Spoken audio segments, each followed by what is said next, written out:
included in the two-year college tuition program? So I'll take the last one.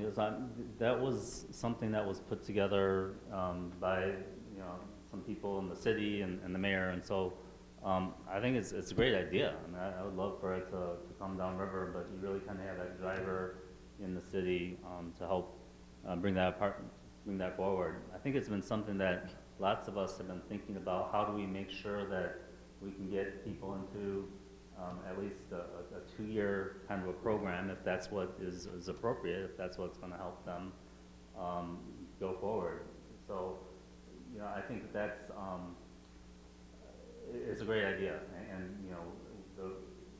one of the things that we looked at a couple years ago is looking at higher education generally and trying to figure out how to reprioritize some of our state budget to make sure that more funding does get into higher education. Because it really is, it's really important for us. And I've been, anytime I go to a group and talk to young people, it's, you gotta do something after high school. And it's a program, it's community college, it's university, whatever it is.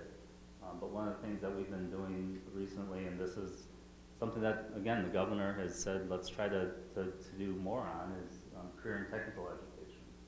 And so one of the pieces that was in the budget in the last couple of years is some money to help support CTE programs. One of the big challenges is trying to get some of the capital costs, some of the equipment. You want the latest and greatest, at least something that's decent in your program, so that young people get into the program and they learn something and they can actually use it in the next step. And so that's something that we've certainly been working on. It's interesting with career and tech, and we've been talking about trying to share services and work together. And one of the great things about this area, because of how we're situated and some of the sizes of our communities, we've been doing lots of this stuff for a long, long time. So I was at Downriver Career and Technical Consortium. It's a group of multiple school districts in the area. They got together 50 years ago, not 5 years ago. 50 years ago, working together, figuring out how to share programs so that young people could get a variety of different programs and skills and knowledge and all those things that they need. So I think really it's just not looking at it just as a four-year college, as some of us were talking about earlier, but really looking at how can we support students in a broad array of places. And one of those things is CTE and skilled trades and some of those things where if you get through a program, you're going to get a job. I mean, there's that kind of workforce opportunities for young people. So look for the programs in those areas of need, and if you get through it, you're going to get a job, and that's going to help our communities as well.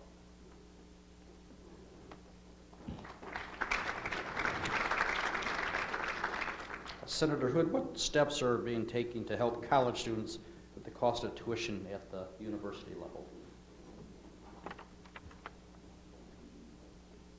Well, as we know, college students now are coming out with astronomical amounts of debt coming out of college now. And over the past couple of years in the higher education budget, there have been increases put in for funding for community colleges and universities. And we've been trying to figure out ways and innovative ways on making and lowering the cost of tuition to those universities, especially public universities and community colleges.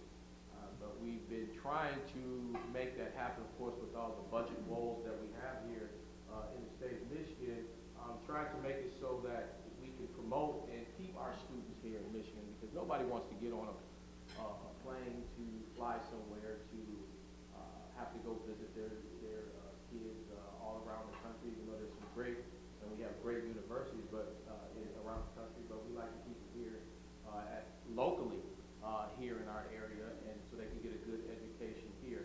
So we've been trying as a legislature to keep the higher education harmless, even though over the past prior to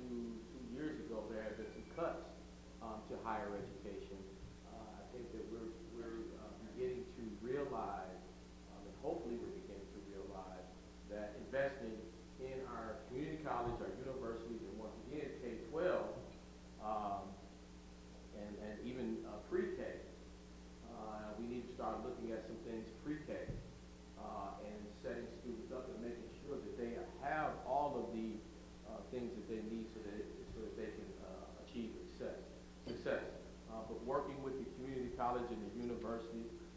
We've had, conversations about community colleges carrying on and being able to pass out baccalaureate degrees. That was a hot topic over the past couple years, and it's just come up again this year, but working out how we can make not only higher education affordable, but accessible as well. So we're working to try to do that, and working to try to achieve that once again, for them to be able to, as we have the students here, be able to achieve the dream, if you will. And it shouldn't be a dream to go to college. It should be something that's there. And you talked about the having 2 years of college paid for. I think that should be, or a student should not have to worry about that. Coming out of debt, what type of positions would we put them in when they come out of debt with, $80, $90, $100,000 worth of debt? And if you have, two people who get together and get married, we're talking about maybe $200,000 worth of debt, and you're talking about buying a home, you're talking about having children, you're talking about et cetera, and how do we expect them to make it in this world? So there's a lot of snowball effects that happen because of that. But it is my goal to do the best that we can to lower tuition rates, and once again making a higher education accessible to everyone, not just students, but we're also talking about people that have to go back to school to, if you will, reinvent themselves because of the way that the economy is, the way that jobs are changing. Now you can go into an automobile plant and work on the assembly line, but a lot of times you have to have some type of computer knowledge because it's all robotics now. And you look at I look at my nieces and my nephews.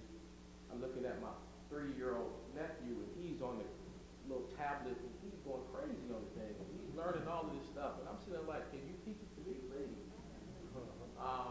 But we have to make, and I'm going to say this, and then I'll sit down, is that we have to make, and going on education, we've got to make it easier. And a lot of these school districts are struggling to even get tablets, to get computers.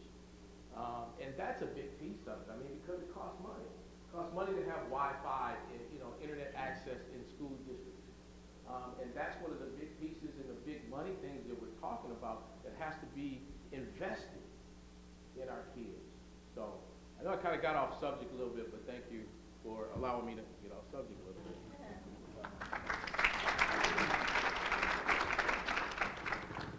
That's all the time we have for today, and I'd like to thank all of our senators today, Hopgood, Hood, and Young.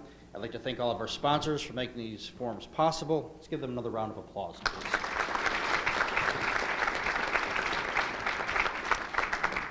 So please stand and join me in the Pledge of Allegiance, and we'll conclude. I pledge allegiance to the flag of the United States of America and to the republic for which it stands, one nation, under God, indivisible, with liberty and justice for all. Thank you for coming, and have a great day.